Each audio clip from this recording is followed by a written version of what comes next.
नमस्कार दोस्तों। आप लोग हमारे वीडियोस को वॉच कर रहे हैं, काफी व्यूज भी दे रहे हैं, पर सब्सक्राइब नहीं कर रहे।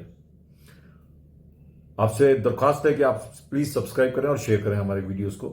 बहुत सीमित संसाधन में हम लोग आपको सारी वीडियोस लाके देते हैं और सही इंफॉर्मेशन लाके देते हैं जिससे कि आप इसको यूज कर सकें।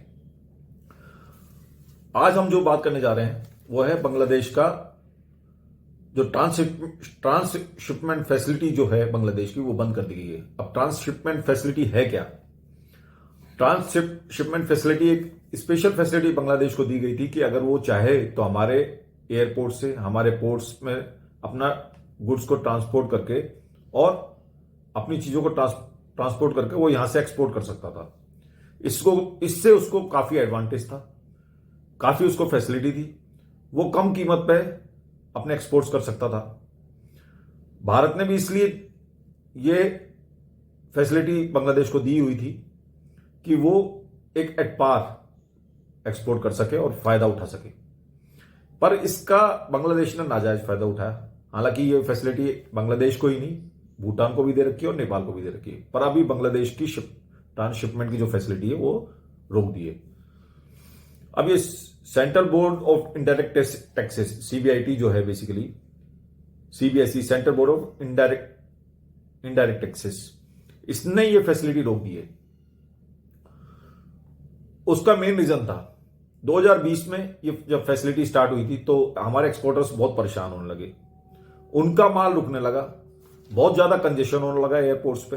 एयरपोर्ट्स में सारी उनकी शिपमेंट्स कंपैरेटिवली महंगी होने लगी और बांग्लादेश की सस्ती होने लगी और नेपाल और भूटान की भी होने लगी।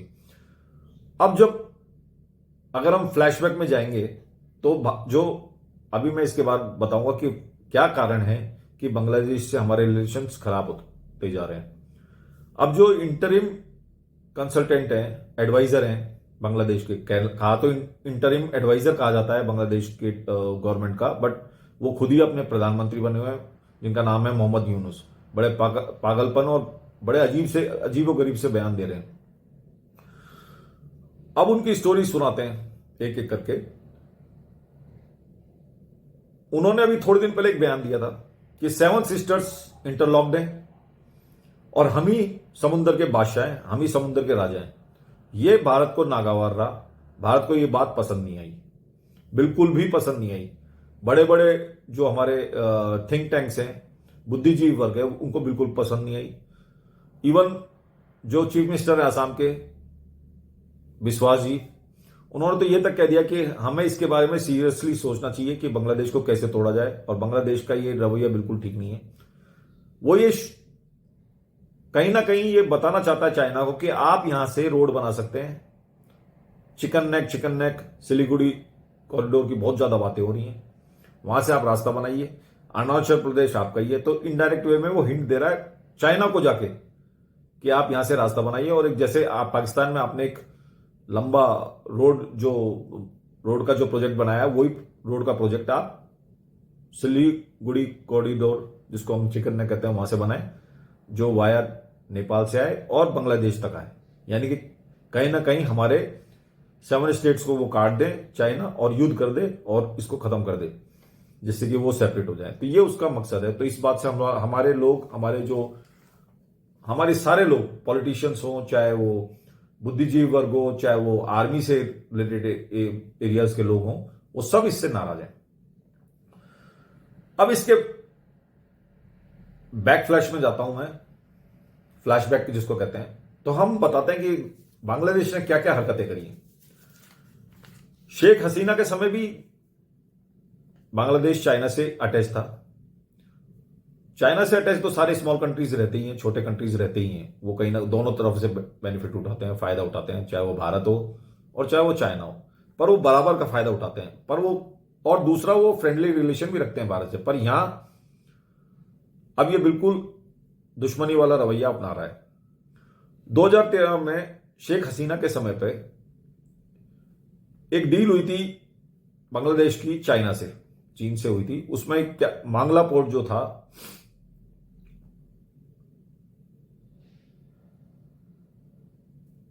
उसको देने की बात हुई थी। हालांकि वो दिया नहीं था। और 2 सबमेरिन्स बांग्लादेश ने 2013 में खरीदी। चाइना ने 2016 में ये सबमरीन्स का डिलीवरी दी।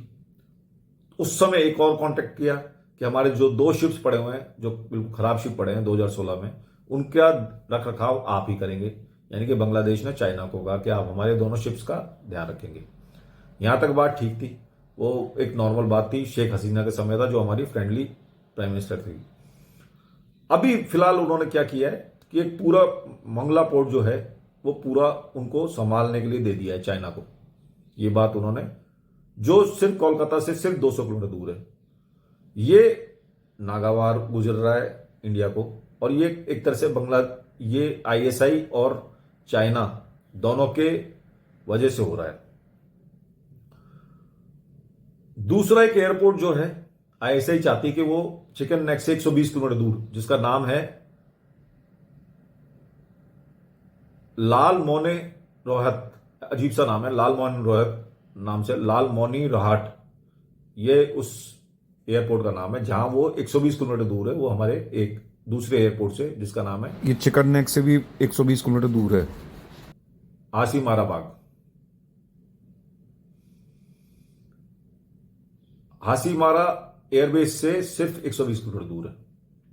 अब 120 किलोमीटर दूर होने के कारण वो कहीं ना कहीं हमारे स्ट्रेटेजिक एडवांसेस को नुकसान पहुंचा सकता है।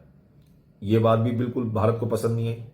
120 किलोमीटर दूर, हमारे एयरपोर्ट से 120 किलोमीटर दूर बनने का क्या कारण है? आप समझ सकते हैं कि उसका कारण यही है कि भारत को उकसाना, और कोई रीजन नहीं है। और आईएसआई सपोर्ट कर रही है, और पाकिस्तान के तो वैसे ही हालत खराब है, पर उसकी आदत, जो उंगली करने की आदत है, वो कहीं जाती नहीं है, वो वैसी की वैसी ही रहती है। वो लगातार इस तरह से काम करता रहता है। हालांकि उनके खुद के बलूचिस्तान की हालत खराब है, पर वो ये हरकतें करता रहता है। इसके अलावा कुछ कंपनीज हैं जो डीप सी में, जो आज तक कभी कॉन्टेक्ट नहीं ले पाई, 30 कंपनियां डीप सी में कॉन्टेक्ट ले रही हैं चाइना की। इससे आप पता लगा सकते हैं कि कितने एडवांसमेंट चल रहे हैं, कितना खतरनाक तरीके से चाइना और इनका बांग्लादेश का काम चल रहा है। 30 कंपनियों ने इसका कॉन्टेक्ट लिया है। अब इंडिया की प्रिपरेशन के बारे में तो मैं बताऊंगा नहीं, अभी फिलहाल हम इसको सिलीगुड़ी कॉरिडोर और इसी मुद्दे पर रखते हैं कि किस कारण से ये ट्रांसशिपमेंट फैसिलिटी हटा दी गई है। जो भारत की जो तैयारियां हैं वो हम बाद में बताएंगे। विशेषज्ञों ने, इवन बांग्लादेश के विशेषज्ञों ने ये बोला है कि आप भारत से दुश्मनी नहीं कर सकते। आज के देश में कोई भी दुश्मनी नहीं कर सकता। अमेरिका रशिया से नहीं कर सकता, इसलिए वो उससे फ्रेंडली रिलेशन बना रहा है। आज कोई देश किसी देश से दुश्मनी कर नहीं सकता। ये बात उसको समझा रहा है, पर बांग्लादेश मानने में नहीं आता। उसके पास पैसे की भारी किल्लत है। इसी तरह से इंटरलॉक, जो 7 स्टेट्स हैं, उसको इंटरलॉक्ड होने का कहना स्वाभाविक है, वो इंटरलॉक है, पर उसको ये कहना कि वो समुद्र पे रीच नहीं कर सकता, यानी कि बांग्लादेश के समुद्र पे रीच नहीं कर सकता, पहुंच नहीं सकता, तो इसको ये बताना एक तरह से भड़काऊ बयान माना जा रहा है। ये फ्लैशबैक है, ये सब चीजें फ्लैशबैक है, जिसके कारण ये ट्रांसशिपमेंट फैसिलिटी बंद कर दी गई है। अब पाकिस्तानी जो मीडिया है वो तो साफ कहता है कि इंडिया की डेमोक्रेसी एक प्रोपेगेंडा है, और रातों रात वो लोग एक्ट्स बदल देते हैं। ह्यूमन राइट्स के लोग वहां पे गायब हो जाते हैं। ये उनका प्रोपेगेंडा है बेसिकली, पाकिस्तानी गवर्नमेंट का, और तो इससे ज्यादा, या उनके मीडिया का, क्योंकि इससे ज्यादा वो लोग कुछ कह नहीं सकते। इधर ये समंदर का बादशाह बता रहा है अपना को, समंदर का राजा बताना चाह रहा है बांग्लादेश। वो ये कहना चाहता है कि हमारे पास ये एसेट्स हैं, आप इसको यूटिलाइज कर सकते हो, चाइना को यूटिलाइज कर सकते हो, भारत को नुकसान पहुंचा सकते हो। असली में बांग्लादेश का मुद्दा यह है कि भारत बांग्लादेश से बात ही नहीं करना चाह रहा, और बांग्लादेश चाहता है कि वो बात करे, और जिससे कि वो अपने टर्म्स पे भारत से बात कर सके और अपनी बातें मनवा सके, क्योंकि इस टाइम वहां पे फाइनेंशियल स्थिति बहुत ही बेकार है। बांग्लादेश के रहे से जो एक्सपोर्ट्स थे वो बिल्कुल खत्म हो चुके हैं, और जो फैक्ट्रीज चल रही थी वो भी बंद हो जाएंगी, और जो एक्सपोर्ट हो रहा था वो यहां से भारत ने बंद कर दिया। ये सब काम कराया आईएसआई ने। आईएसआई का सपोर्ट कर रही है जमात इस्लामी, जो जमात इस्लामी को मोहम्मद यूनुस सपोर्ट कर रहे हैं। तो ये सब कारण है। जमात इस्लामी चाहती नहीं कि उसके रिलेशन भारत से अच्छे रहें। ये कारण है जिससे कि ये सारा प्रोपेगेंडा रचा जा रहा है। जिस दिन मोहम्मद यूनुस और जमात इस्लामी का सफाया हो गया, बांग्लादेश से वापस से सही रिलेशन बन पाएंगे। अब मैं इसके फर्दर जानना नहीं चाहता कि ये क्या बात है, चिकन नेक को कैसे तोड़ा जाने की कुछ प्रक्रिया कर रहा है, कैसे क्या कर रहा है, भारत क्या स्ट्रेटेजी अपनी, ये हमारे आज के टॉपिक का पार्ट नहीं है। तो इसलिए मैं इसका डिस्कशन नहीं करूंगा। हमारा डिस्कशन था कि ट्रांसशिपमेंट को रोकना, इसके बारे में हम डिस्कशन आपसे कर चुके हैं। अगले वीडियो में फिर मिलते हैं। आपका सब्सक्रिप्शन हमारे लिए बहुत इंपॉर्टेंट है। आप इसको शेयर करें, वीडियो को सब्सक्राइब करें और लोगों से बात करें जिससे कि आपको सही न्यूज मिल सके। इस तरह का जो इंफॉर्मेशन देने का तरीका है हम अपने सीमित संसाधनों से ही देते हैं, तो हमारी मदद करिए। बहुत बहुत धन्यवाद, शुक्रिया, आदाब।